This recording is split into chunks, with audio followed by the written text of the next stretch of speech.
Hello, boys and girls. Welcome to the Hewitt Public Library. It's Miss Kay with Early Literacy Story Time. Welcome this Tuesday morning. You ready to sing our hello song? Let's go. Hello, friends. Hello, friends. Hello, friends. It's time to say hello. So this week we're going to be reading books about dental health and teeth. And so I've got a nonfiction book called Dentist. It's community workers book, and parents, we have several different books of the same kind for different community workers. So I hope you enjoyed that one. And then our story is Charming Opal. This is a Toot and Puddle series. We haven't read one of those this year. I like Toot and Puddle. They're cute little pigs. I hope you enjoy it.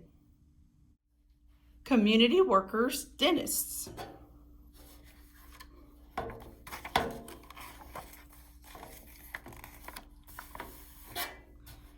A day in the life.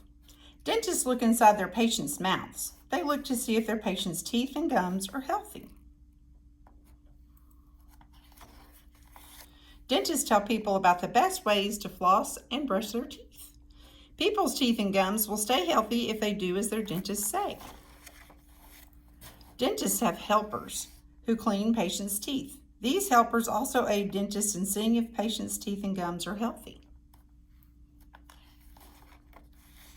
Sometimes people get small holes in their teeth called cavities. The dentist will put a filling in the cavity to fix it.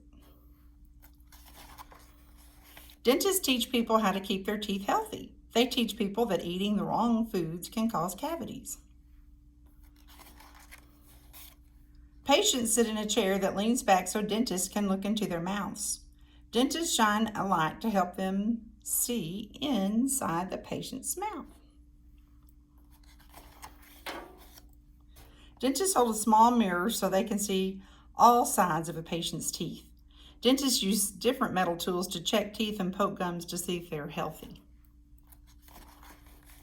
Dentists use an X-ray machine to take pictures of patients' teeth. If they find a problem, dentists might use a drill. The drill can help dentists fill cavities. So there's the X-ray machine, the mirror, the drill, the chair, the light. That's what it looks like inside the dentist's office. It hurts people to have unhealthy teeth. Dentists help people keep their teeth healthy. They help people have beautiful, clean smiles. And then parents, in the back of this book, it has a lot of different resources you can look at. We have several of these little community workers books. All right, I hope you enjoyed that today. This book is Charming Opal. It's a Toot and Puddle series. Toot and Puddle are two little pigs. The author is Holly Hobby. Here's Toot and Puddle waiting on Charming Opal to come. Here we go, look at this train station. There she is getting off the train. And here's Toot and Puddle waiting for her. In July, Puddle's little cousin Opal came to Woodcock Pocket for a holiday. That's where they live, Woodcock Pocket. On her first day, Toot and Puddle took Opal for a long walk in the sparkling woods. The three of them played with her new purple ball. She smelled every flower in Puddle's garden. That evening, they had a cookout with some corn on the cob and watermelon. That sounds good. When Puddle was tucking Opal into bed, she said, "I love to come to Woodcock Pocket." "We love to have you here," said Puddle.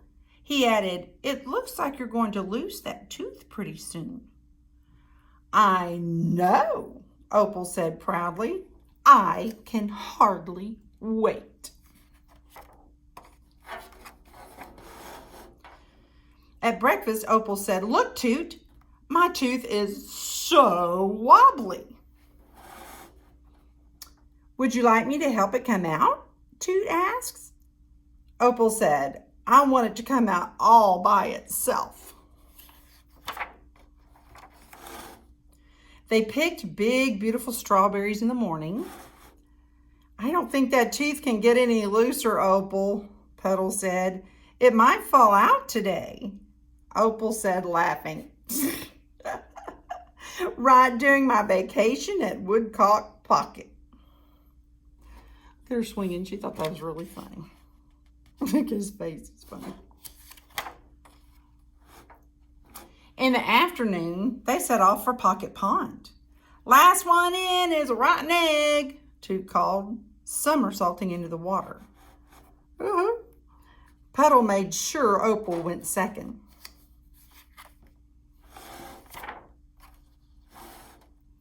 All at once, Puddle noticed that Opal looked slightly different. Holy moly, he said, your tooth!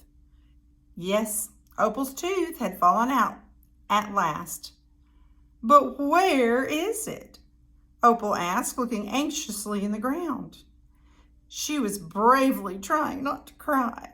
Why are you so upset? Puddle asked. You've been hoping for your tooth to come out. But where is it? Opal repeated. I have to put it under my pillow tonight. You do? Asked Toot. Yes, so the tooth fairy will come, she explained. I see, said Puddle. We'll have to find that loose tooth. That lost tooth, Toot said.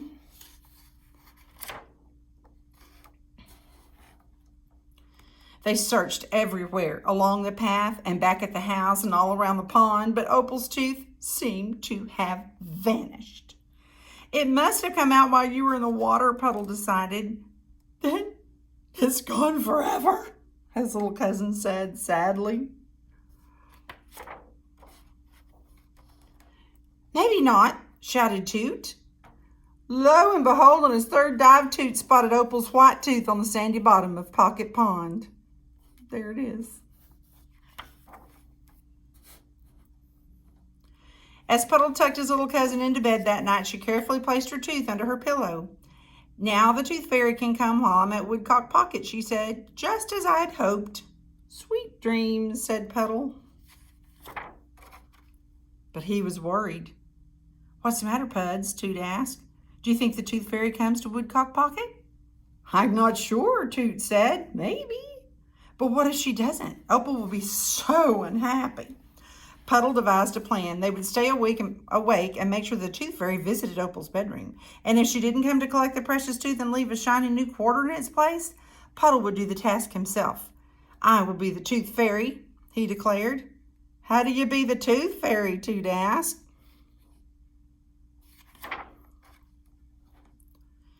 An hour later, Puddle returned to the living room. I am the tooth fairy, he announced. Am I believable? Quite believable, Toot told him. Now let's turn off the lights and wait for the tooth fairy to arrive, Puddle said. Oh no, said Puddle. We both fell asleep. Did you hear anything during the night? Toot asked. Not a sound, Puddle said. Is it too late for me to be the tooth fairy? They heard Opal calling them from the other room. I'm afraid it's too late, said Toot. Toot and Puddle stepped nervously into the guest bedroom. Good morning, Opal, they said together.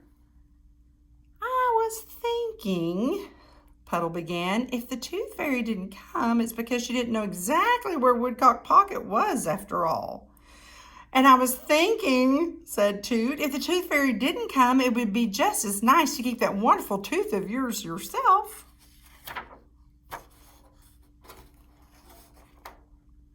But guess what? Opal said. The tooth fairy did come. Grinning happily, she held out a shiny new quarter for Toot and Puddle to see.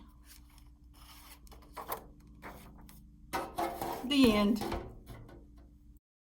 Well, boys and girls, I hope you enjoyed our 2 books that we read this week. Take care of those teeth. Well, it's time to say goodbye. Are you ready? Goodbye, friends. Goodbye, friends. Goodbye, friends. It's time to say goodbye. Come see us at the library. See you next time.